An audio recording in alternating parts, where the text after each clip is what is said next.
Hey everybody, today I want to make a short little video talking about my whole time collecting games.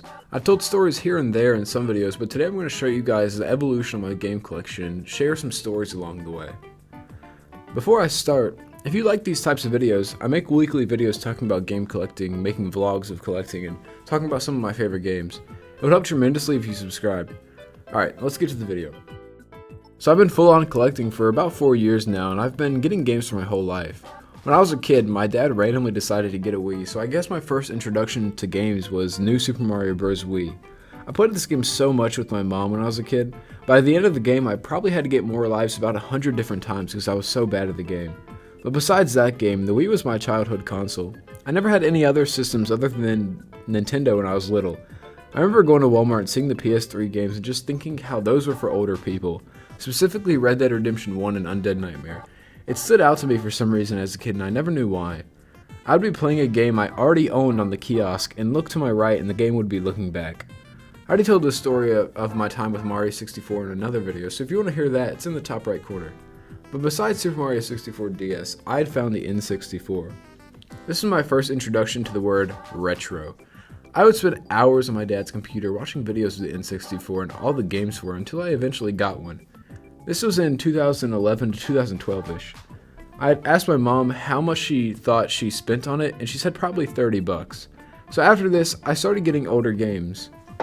Then around 2014, I had Luigi's Mansion Dark Moon. This game did the exact same thing Super Mario 64 DS did all those years back. I was fascinated with the GameCube. One morning soon after that, there was a neighborhood yard sale. I went to this one house with my mom, and there was a box labeled $25. I looked inside, and there it was, the GameCube. Not only was it the system, but there were about 10 games and 2 Wavebird controllers in it too. So over time, I got more and more fascinated with these games. I made the sin that any collector has made and sold all my GameCube games except for Luigi's Mansion for like 40 bucks at a GameStop. Fast forward to around 2020. I'd always wanted to play a lot of the PS3 games, but I never had one as a kid, so I missed that experience.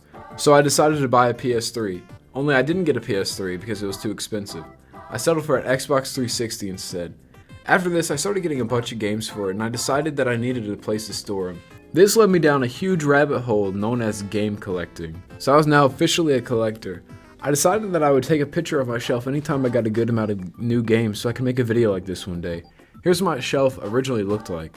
This was quickly put together and has no life in it. Only a day later, I started adding a bunch of little decorations and more collectibles. Throughout these next months, I got a bunch of 360 games and a Nintendo game here and there. You can really see all the collectibles go on the shelf one by one. This continued until the shelf was almost full, and even worse, it started sagging from all the weight on it. So I decided to get a new shelf. After setting this up, I realized it was basically the same size as the last one, just taller. So I got another shelf. This picture was taken exactly 1 year after the first picture. My collection has nearly doubled in size and I was so happy with it. I started this channel around that time and it made my first game collection tour. And around May, I had finally bought the system I'd been wanting this whole time, a PS3. Soon after, I sold all of my Xbox 360 games, besides Destiny. I've been wanting to rebuild a collection of those games on the PS3. It may have been a stupid decision, but it made sense to me. A couple months after this, I got a third shelf, but soon after this, I just stopped collecting. I don't know what got into me, but I would never pick up any new games and just let my collection sit there. Even on the occasion that I did get a new game, I wouldn't take a picture because it was only one game. I'd only get about a game a month basically. This happened till about August this year. I decided to restart this channel and that got me back into collecting. So here's the first picture on my shelf in over a year. I moved into my new game room, which is in a video in the top right corner. And this brings us to today. I recently did the unthinkable, a fourth shelf.